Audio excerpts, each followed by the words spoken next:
Fala pessoal, tudo bem com vocês? Eu sou o professor Sandro Mendes e juntos nós vamos caminhar pelas veredas da língua portuguesa. O PET de hoje é o volume 8, é o PET final que traz aí a avaliação do estudo.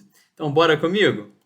Mas se você ainda não é inscrito no nosso canal, se inscreva, ativa o sininho para ficar por dentro das novidades e deixe nos comentários as suas perguntas. Afinal, são elas que me movem a fazer aquilo que eu mais amo, ensinar, pessoal. Do mais, nos siga nas nossas redes sociais, nosso Facebook, nosso Instagram, nosso Twitter, nosso YouTube.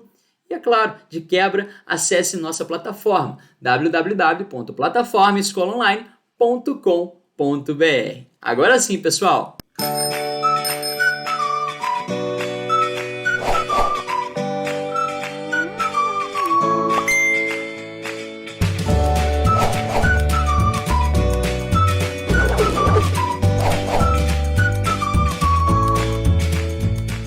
Bom, o nosso PET é introduzido aqui com um texto que vai resumir a função desse volume, que é justamente a retomada de todos os PETs anteriores, de tudo que a gente viu neste ano, ok?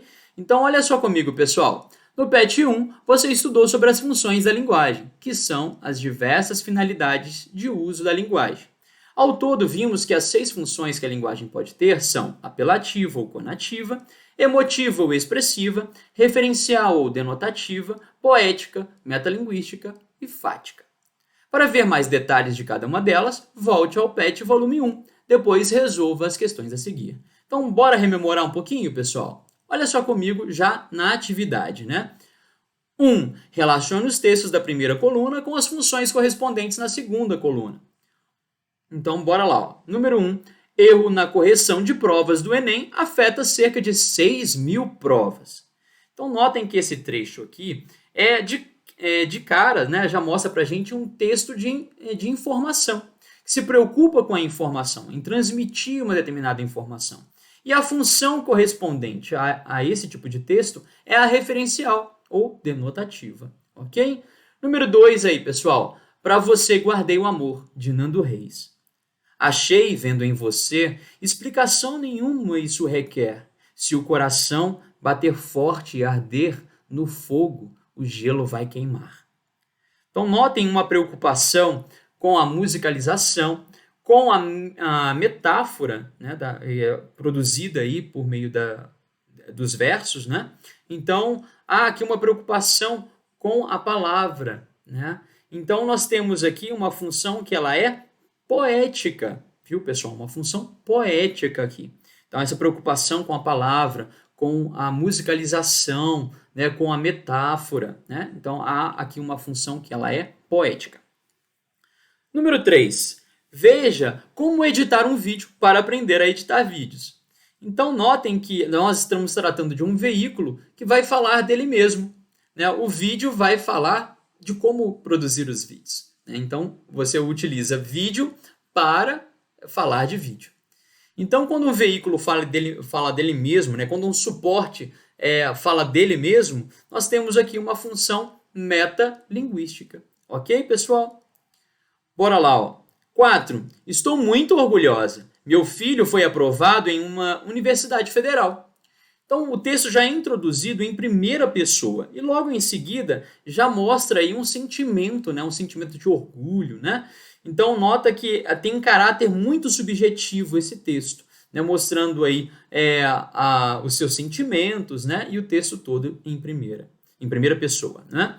Então, a função que é exercida aqui é a emotiva, a expressiva, ok? Então, a função presente aqui é a emotiva, ok? 5. Tá me ouvindo? Bom, nota que esta frase, né, tá me ouvindo, já condena aí o veículo comunicativo, né, que pode ser provavelmente o celular, né?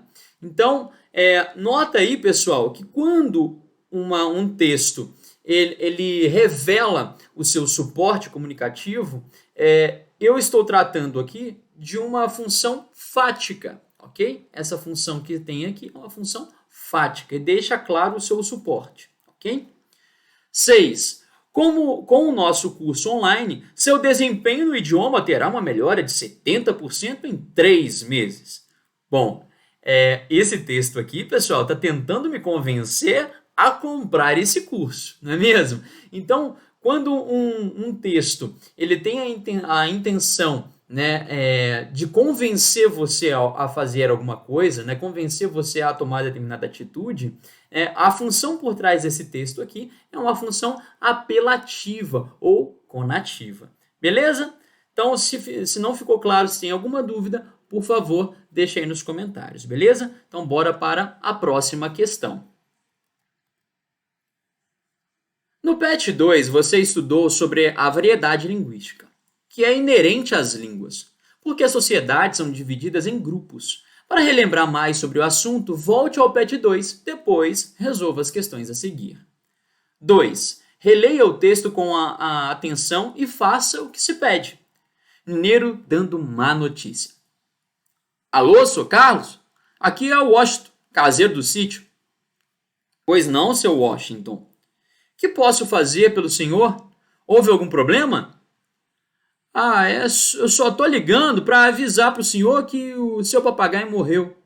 Meu papagaio morreu? Aquele que ganhou o concurso? Ele mesmo. Puxa, que desgrama! Gastei uma pequena fortuna com aquele bicho, mas ele morreu de quê? De comer carne estragada. Carne estragada? Quem fez essa maldade? Quem deu carne para ele? Ninguém. Ele comeu a carne de um dos cavalos mortos. Cavalo morto? Que cavalo morto, seu Washington? Aquele puro sangue que o senhor tinha, eles morreram de tanto puxar carroça d'água. Tá louco? Que carroça d'água? Para apagar um incêndio. Mas que incêndio, meu Deus! Na sua casa, uma vela caiu, aí pegou fogo nas cortinas. Caramba, mas aí tem luz elétrica, que vela era essa? Do velório? De quem? Da sua mãe. Ela apareceu aqui sem avisar e eu dei um tiro nela pensando que era ladrão. Meu Deus, que tragédia! Começa a chorar. Peraí, seu cara. O senhor não vai chorar por causa de um papagaio, vai? Patrão e empregado, para se comunicarem, usam a língua portuguesa. Compare o modo como cada um deles fala. Pois não, seu Washington. Que posso fazer pelo senhor? Houve algum problema? Aquele puro sangue que o senhor tinha. Então notem aqui que eu já destaquei duas palavras, né? Na verdade é uma só, escrita de formas diferentes, né? Tentando reproduzir aí a fala, ok? Então, essa palavra aqui vai ser importante para a confecção desta atividade, beleza, pessoal? Então, olhem comigo aqui, ó. Identifique nos trechos uma palavra que foi falada pelas duas personagens de modos diferentes. Qual a diferença entre as formas de falar e escrever essa palavra? Qual forma é escrita de modo formal e qual é escrita de modo informal? Então, nós estamos tratando aqui da escrita, mas com a tentativa de reprodução da fala, ok? Então, notem que eles estão no telefone, beleza? Então, olha só comigo, pessoal. Como é que ficaria essa resposta, então? Tomem cuidado aqui para não usarem a palavra erro, ok? Nós não estamos tratando de erro de comunicação, até porque a comunicação ela foi efetivada, ela foi concretizada com sucesso, não é mesmo? Então, ambos se entenderam. Agora, tomem cuidado só para não utilizar a palavra erro, ok? E, é claro, cometer aí os preconceitos linguísticos, né? De que ele está falando de um modo inferior. Não é isso o que nós queremos tratar aqui, tá? Não é disso que estamos tratando. Né? O preconceito linguístico, ele não leva em consideração, na verdade, a riqueza da língua, né? A riqueza dos modos possíveis de se falar, ok? Então tome muito cuidado com esses preconceitos. Então bora comigo aí, pessoal. A palavra falada de modo diferente pelas personagens é senhor e senhor. É escrita de maneira distinta, pois reproduz o modo singular da fala dos personagens. A escrita da palavra senhor para reproduzir a fala do caseiro, com a substituição do e pelo i e com a perda do fonema re final em senhor, revela uma escrita possível e adequada ao modo informal. Notem que eu usei escrita possível e adequada ao modo informal, ok? Então, diante daquela variação linguística, ela está adequada, ok? Então, tem que ser levado em consideração exatamente isso, tá, pessoal? E cuidado novamente com a palavra erro aqui. Nós não temos essa configuração, a não ser que a comunicação ela seja interrompida, ela não seja realizada, ok? Já a fala do patrão, ao seguir as normas ditadas pelo padrão culto da língua, enquadra-se ao modo formal. Então, nós já respondemos as questões aqui, beleza? Então, bora para a número 3. Leia o texto com atenção e faça o que se pede. Olha lá. Domingo, eu passei o dia todo de bode, mas no começo da noite melhorei e resolvi bater um fio para minha crush. E aí, mina? Vamos no cinema? Sei lá, Marcos. Estou meio para baixo. Eu também estava, mas já estou melhor. Ah, então partiu. E lá fomos nós. O balaio atrasou e nós pagamos o maior mico. Porque quando chegamos, o filme já tinha começado. Teve até um mané que perguntou se a gente tinha chegado para a próxima sessão. Saímos de lá comentando que filme massa, maneiro mesmo. Aquele ator mitou, né? Mas já era tarde e o pai precisa de trabalhar na segunda cedo, né não? Levei a mina em casa e zarpei. Não vejo a hora de chegar o final de semana de novo para eu ter outro date. Então, o texto lido apresenta algumas gírias muito utilizadas pelos jovens atualmente. Identifique pelo menos 4 delas e escreva seus significados. Bom, pessoal, eu não identifiquei todas, tá? No texto, somente as 4 que foram exigidas aí. Então, existem outras, tá, pessoal? Que eu acho até legal, acho até massa, e vocês procurarem aí, né, essas gírias, ok? Então, aí você vai imitar, beleza? Então, toma cuidado aí, não utilize as mesmas minhas. Quero desafiar vocês a utilizarem palavras diferentes da que eu utilizei aqui, beleza? Então tem várias outras. Beleza, pessoal? Então bora lá, ó. Número 1 da minha proposta de resposta. Bater um fio é o mesmo que telefonar. 2. Crush. Alguém por quem somos apaixonados ou sentimos algum tipo de atração. Beleza? 3. Mina é o mesmo que menina. Também já é uma gíria que é utilizada ainda hoje, mas já é um pouco mais antiga, né? 4. Partiu ao mesmo que vamos, beleza? Então nós temos aí estas gírias que eu plotei para vocês, mas existem outras que eu queria que vocês explicitassem, beleza? Atividade número 4, pessoal. Olha só comigo o que é exigido aqui. Vamos retomar o que estudamos nos PETs 4 e 5. Iniciamos o PET 4 falando sobre comunicação assíncrona e síncrona. Para lembrar, retome os estudos do PET 4. A comunicação síncrona é quando temos a oportunidade de falar com alguma pessoa de maneira direta, ou seja, o emissor passa a mensagem e o receptor responde, sendo que o diálogo ocorre naquele momento. Já a comunicação assíncrona é a que está desconectada do tempo e do espaço, ou seja, o comunicador e o receptor podem manter relacionamento na medida em que tem um tempo disponível. 4. Agora você já relembrou o que é cada uma das comunicações. Faça o que se pede. Então, agora que a gente relembrou, vamos fazer o que está sendo pedido. A. Desenhe ou recorte um exemplo de comunicação assíncrona e cole no espaço indicado. Aqui eu coloquei só uma, mas existem várias outras, né? No caso, assíncrona não é no mesmo instante. A comunicação ela é feita em tempos distintos. Então, eu estou no meu tempo produzindo uma mensagem e vocês estão em outro assistindo ou ouvindo.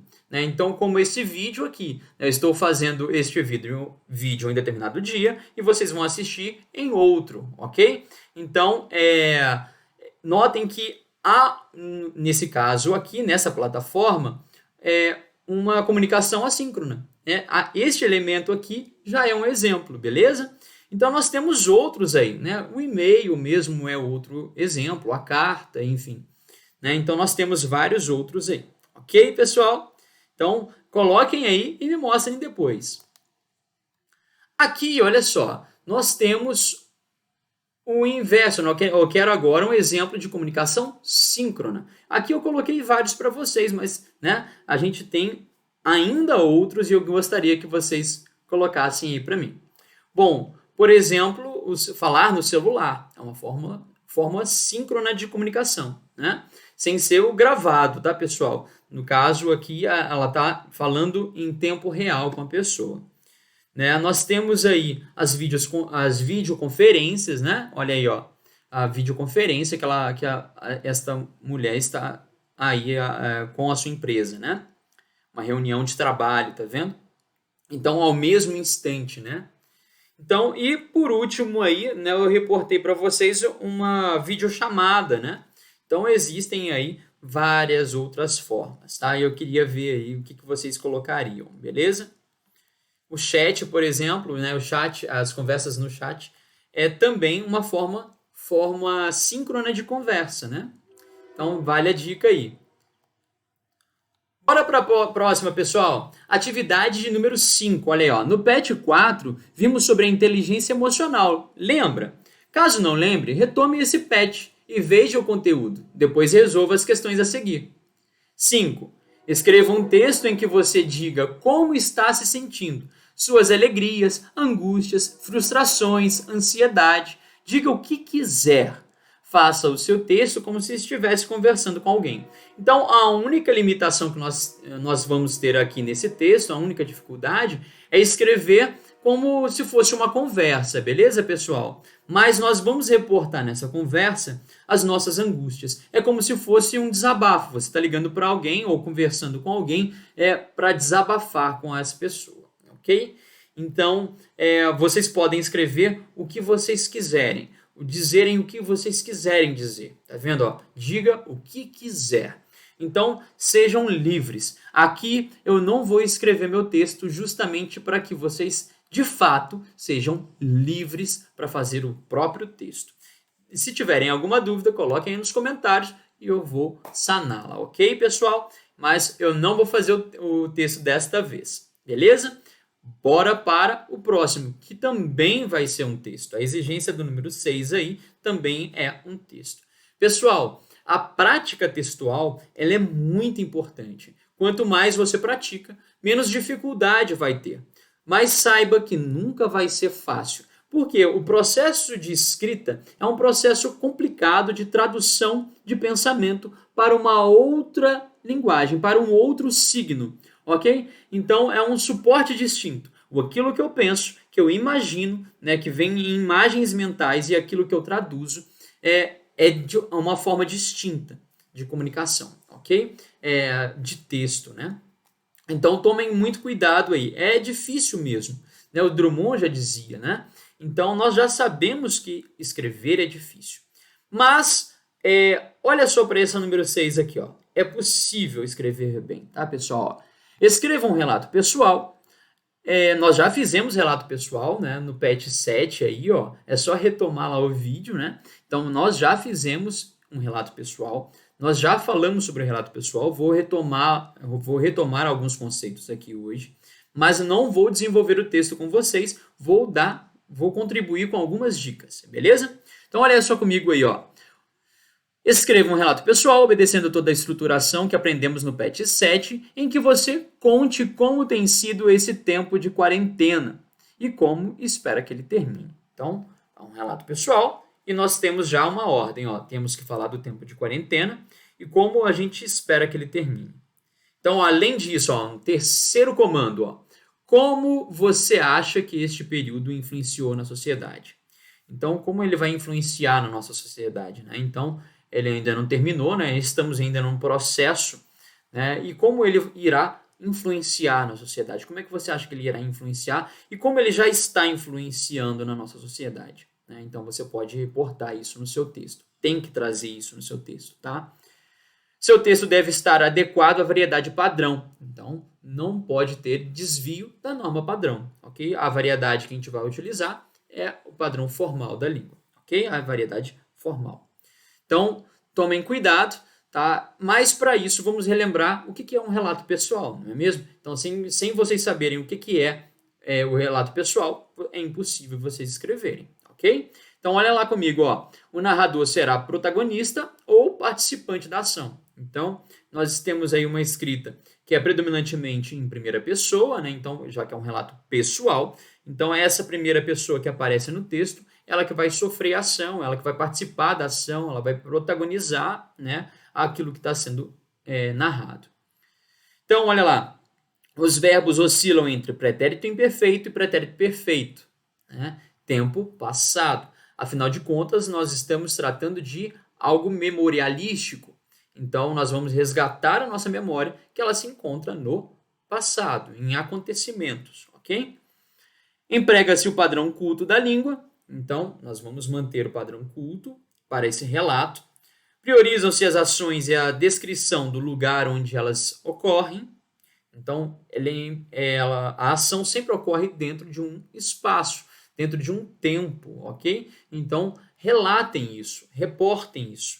É preciso fazer o leitor visualizar o ambiente e os envolvidos. Então, esse visualizar, ele é feito por meio de pequenas descrições. Não precisa exagerar, senão o texto vai ser inteiramente descritivo, que não é o que a gente quer. A gente quer manter aí um relato pessoal, beleza? Então, não faça um texto inteiramente descritivo. Mas a descrição pontual ela é importante para que o seu leitor visualize, se coloque no seu lugar, ok? Então, se transporte para a primeira pessoa, né? Então, olha lá, pode usar de adjetivações e descrições, mas não podem predominar no texto, ok? Então, tomem muito cuidado aí. E o uso dos advérbios para marcar a sequenciação das ações. Então, o advérbio também é importante para marcar o tempo, não é? Então, tomem cuidado somente aí com os excessos, tá? Não utilizem excessos para não ser um texto inteiramente descritivo. Beleza, pessoal? Então, gostaria muito de ver o texto de vocês, se possível, mandem para mim. Ok, pessoal? Do mais, espero que tenham gostado, espero que essa aula tenha, de fato, ajudado vocês a desenvolverem os textos. E, enfim, do mais, nos façam as perguntas para que eu possa respondê-las. E não se esqueça de estudar e estudar sempre, ler muito. Afinal de contas, a vida é muito curta para ser pequena. Um beijo no seu coração e até a próxima aula. Valeu!